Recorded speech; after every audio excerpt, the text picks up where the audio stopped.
మన ముకుందాలో లాంగ్ హారాల పండుగ నవంబర్ 8 నుంచి 16 వరకు ఫ్లాట్ 9.99% VA తో వివరాలకు సంప్రదించండి. నమస్తే రమగారు. నమస్తే జయ. రమగారు, మనకి పోలి పాడ్యం ఉంది.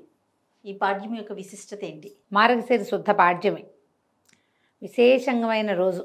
ఈ రోజున మనం ఏం చేస్తాము, ఈ నెల రోజులు కార్తీక మాసం పూర్తి చేసామా, నెల రోజుల కార్తీక మాసము శరదృతువు.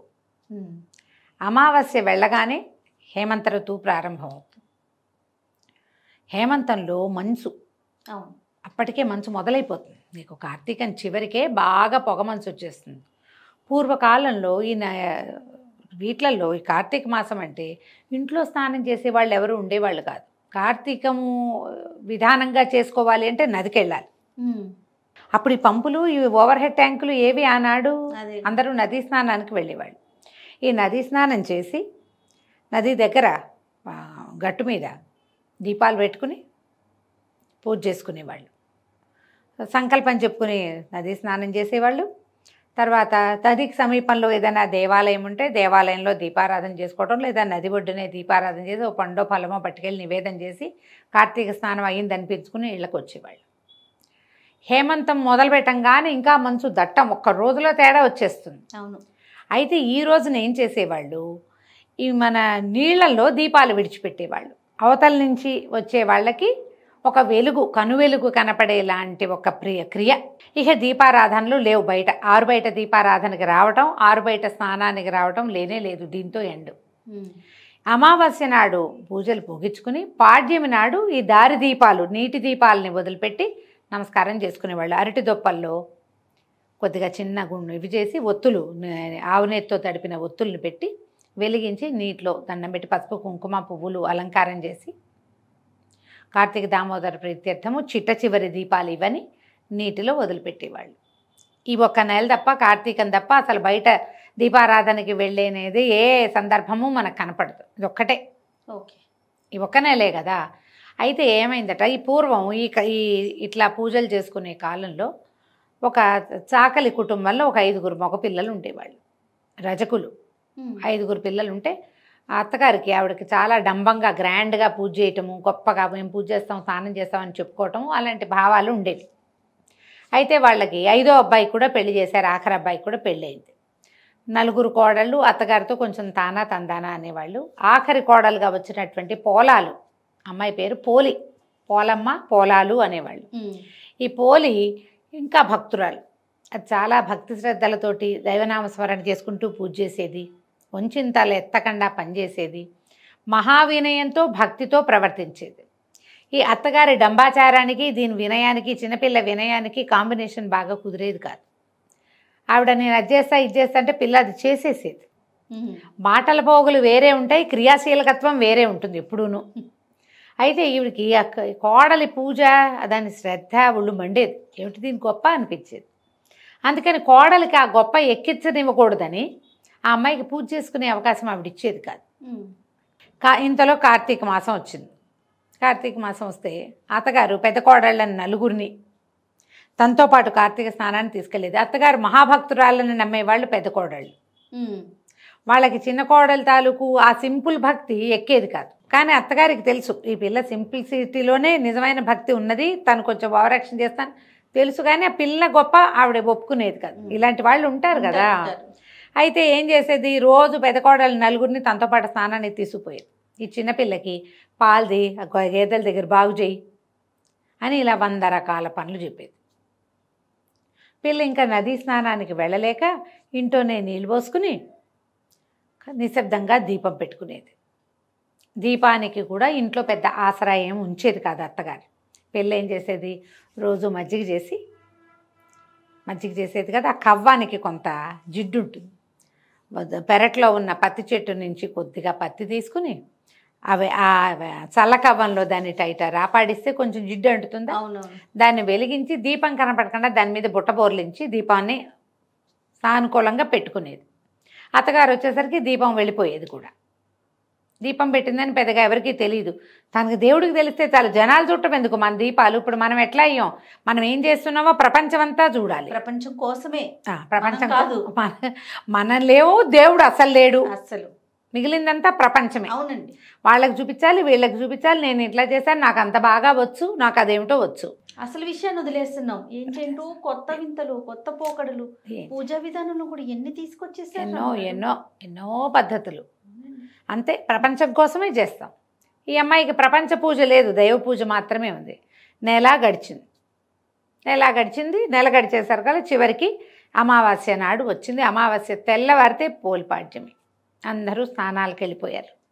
నది ఒడ్డున దీపాలు వదిలిపెట్టారు. నదిలో దీపం మరి దీపాలు వదిలిపెట్టాలని క్రియ ఉందిగా, వాళ్ళంతా దీపాలు వదిలిపెట్టుకుని పెటక బెల్లాలు పంచిపెట్టుకుని అందరికీ ముత్తైదులకి బొట్లు కాటికలు పెట్టి బోల్డ్ చేసుకున్నారు. ఈ పిల్ల అయ్యో ఈ ఆఖరి రోజునైనా నీటిలో దీపం వదిలిపెట్టలేకపోతేనే ఇట్లా చేసుకున్నాను అని ఏం చేసింది, మళ్ళీ కాస్త ఒత్తి తీసి చిలికిన వెన్నని ఆ ఒత్తికి పట్టించి దీపం వెలిగించి ఏం చేసింది, దండం పెట్టుకుని నీటిలో వదలాలి. వాకిట్లో చాకటి బాణ ఉంది, వాళ్ళకి చాకింటి బాణ అంటారు. పెద్ద బాణలు ఉంటాయి రజకుల దగ్గర, ఇది వరకు ఉండేవి. ఇప్పుడు ఏం చేస్తున్నారో అని కమ్ము బిడవటం అని ఒక పద్ధతి ఉంటుంది. కమ్ము బిడవటం అంటే ఈ బాణని పొయ్యి మీద ఎక్కించి కింద మంట పెట్టి చవుడు సున్నము అవి వేసి బట్టలు, తెల్లటి బట్టలు అందులో పడేస్తే నీరు కావి రంగంతపై తెల్లగా బట్టలు ఉడికి వాటి మధ్యలో ఇంచి ఉన్న మురికంతా పోయేదన్నమాట. కమ్ము పిడిచేవాళ్ళు, అదొక పద్ధతి ఉండేది. నా చిన్నప్పుడు నేను కూడా చూసేదాన్ని, నాకు బాగా తెలిసేది. బట్టలు కాగులో వేసేసేవాళ్ళు అనమాట. ఈ పెద్ద బాణ ఎక్కువ బట్టలు జాడించడానికి కూడా ఆ బాణ వీలుగా ఉండేది. బాణలో నీళ్లు ఉన్నాయి. ఈ అమ్మడి ఏం చేసింది, దీపం వెలిగించిందిగా, వెలిగించిన దీపాన్ని బాణలో వదిలిపెట్టింది. బాణలో అది ఇట్లా కదులుతోంది. దండం పెట్టుకుంది, ఇదే నదనుకో నాయన, ఇదే నదనుకో, నేను ఇంతే చేయగలుగుతాను, కానీ పద్ధతి విధానం మాత్రం మానకుండా దండం పెట్టుకుంది. ఎప్పుడైతే ఈ పోలి నీటిలో వదిలిపెట్టి కార్తీక దామోదర ప్రీత్యర్థం ఈ దీపాన్ని వదిలిపెడుతున్నానని పెట్టుకుందో, వెంటనే వైకుంఠంలో ఉన్న విష్ణు పార్షదులకి ఆజ్ఞ వచ్చింది. భూలోకంలో ఫలానా ఒక పల్లెటూరులో రజకుల ఆ ఇంటి కోడలు ఆఖరి పిల్ల పోలి ఆ అమ్మాయిని తీసుకురండి అని. విమానం వచ్చింది. విమానం దిగుతోంది, పైనుంచి దిగుతుంటే ఈ చెరువు గట్టునున్న వాళ్ళంతా చూశారు. చూసి ఆ కోడళ్ళు అన్నారు, ఆహాహా మా అత్తగారు అద్భుతమైన భక్తురాలు, నెల రోజుల నుంచి తను దీపాలు పెట్టింది, తను స్నానం చేసింది, తను మంచి పని చేసింది, మాతో కూడా చేయించింది, మా అత్తగారి కోసమే విమానం వస్తుంది అనుకున్నారు. విమానం చెరువు గట్టున ఆగల, నది ఒడ్డున ఆగకుండా ఊళ్ళోకి వెళ్ళింది. ఊళ్ళోకి వెళ్ళి ఆ అమ్మాయిని, ఈ పోలమ్మని చేతులు పట్టి లోపలికి తీసుకున్నారు. విష్ణుమాల వీళ్ళు ఎలా ఉంటారంటే విష్ణు పార్షదులు సాక్షాత్ విష్ణు స్వరూపులుగా ఉంటారు. శంఖచక్రాలు ధరించి పద్మమాలాలంకృతులుగా ఉంటారు. మెడలో తామర పూల మాలలు ఉంటాయి. పెద్ద పెద్ద విశాలమైన నేత్రాలు, తిరునామాలు, సాక్షాత్ విష్ణు స్వరూపులుగా ఉంటారు. మీరు గమనించండి, విష్ణువాలయాల్లో గుమ్మానికి అటు ఇటు జయ విజయులు నుంచుంటారా, వాళ్ళు ఎట్లా ఉంటారు, శంఖచక్రాలు ధరించి శంఖచక్ర గదా పద్మహస్తులుగా ఉంటారు. మెడలో పద్మమాలాలంకృతగా ఉంటారు. మెడలో పువ్వుల దండలు ఉంటాయి. ఆ దండ ఏదో పువ్వులు కాదు, పద్మాలే. అవునండి. ఇక్కడి నుంచి ఇక్కడికి నేత్రాలుండి పెద్ద పెద్ద పట్టివర్ధనాలు ధరించి సాక్షాత్ విష్ణు స్వరూపులుగా ఉంటారు. వాళ్ళు ఎక్కించుకున్నారు అమ్మాయిని. ఎక్కించుకునేసరికల్లా విమానం చెరువు గట్టు మీద నుంచి వెళ్ళంగానే అమ్మో పోలికి విమానం ఎక్కేసింది, దాన్ని తీసుకుపోతున్నారు, నేను మాత్రం ఎందుకు వెళ్ళకూడదని అత్తగారు ఏం చేసింది, ఆ విమానంలో కొస కూర్చుని కాళ్ళు వేళ్లాడేసుకున్న పోలమ్మ 2 కాళ్ళు పట్టుకుంది అత్తగారు. అమ్మో మా అత్తగారు విమానం ఎక్కి ఎగిరిపోతుందని పెద్ద కోడలు, చిన్న కోడలు, నడిపి కోడలు, 4వ కోడలు అందరూ కలిసి ఈ ఒకళ్ళ కాళ్ళు ఒకళ్ళు పట్టుకున్నారు. పొడుగ్గా సాగుతూ వెళ్తుంటే ఈ లోపల ఉన్న వాళ్ళు వీళ్ళు ఉన్నారుగా విష్ణు పార్షదులు, మీ అందరికీ అవకాశం లేదు, ఇది పోలమ్మకే ఉందని ఏం చేశారు, అత్తగారి చేతులు కత్తితోటి విదిలించేశారు. విదిలించగానే అత్తగారు పడింది, ఆవిడతో పాటు 4 కోడళ్ళు ఢామని కింద పడ్డారు. పోలమ్మని స్వర్గారోహణ చేయించేశారు. ఆ అమ్మాయి మాత్రం విష్ణులోకాలకి వెళ్ళిపోయింది. సశరీరంగా పోలాలకి ఇది లభించింది. ఈ పోలి స్వర్గారోహణ స్వర్గారోహణ అని చెప్పుకుంటాం, కానీ వైకుంఠానికి వెళ్ళింది అమ్మాయి. ఈ కథ చెప్పుకుని దీంతోటే మనం కార్తీక మాసం నెల రోజులు చేసింది పూర్తవుతుంది. నీటిలో దీపం వదిలిపెట్టాలి. ప్రవహించే నీటిలో వదిలిపెట్టగలిగే అదృష్టవంతులు ఎవరైనా ఉంటే హాయిగా చేయండి ఆ పని. మనలాగా సిటీలో ఉన్నవాళ్ళు అలాంటివి చేయలేం కదా, అందుకని ఒక టబ్బులో నీళ్ళు వదిలిపెట్టి ఆ నీటిని కదిపి ఆ దీపం నడిచేలాగా చేసినా కూడా మంచిదే. అవకాశం ఉంటే అట్లా చేసుకోవాలి. మొన్న కృష్ణానదిలో స్నానం చేసి నేను అక్కడ మాత్రం దీపం విడిచిపెట్టి వచ్చాను. అవకాశం కుదిరింది, వెళ్ళాను. ఈ సంవత్సరం 2 రోజులు వరుసగా కృష్ణ స్నానం చేసాం మేము. అప్పుడు దీపం వదిలిపెట్టాను. సరే, కార్తీకంలో ఎప్పుడైనా మంచిదే, చివరి ఈ పాడ్యమి నాడు చేస్తే ఇంకా ఎక్కువ విశేషం. మీ అవకాశాన్ని బట్టి చేసుకోండి. పోలిపాడ్యంతో మనకి కార్తీక మాసం వ్రతం పూర్తయినట్టు అనమాట.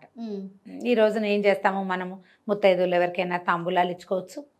తెల్లవారుజామునే దీపాలు విడిచేస్తాం, రాత్రి కాదు. అవును, తెల్లవారే పాడ్యమి తెల్లవారుతోనే దీపం విడిచిపెట్టేసేయాలి, స్నానం చేయటం. దీంతో కార్తీక స్నానాలు కూడా ఎండనమాట.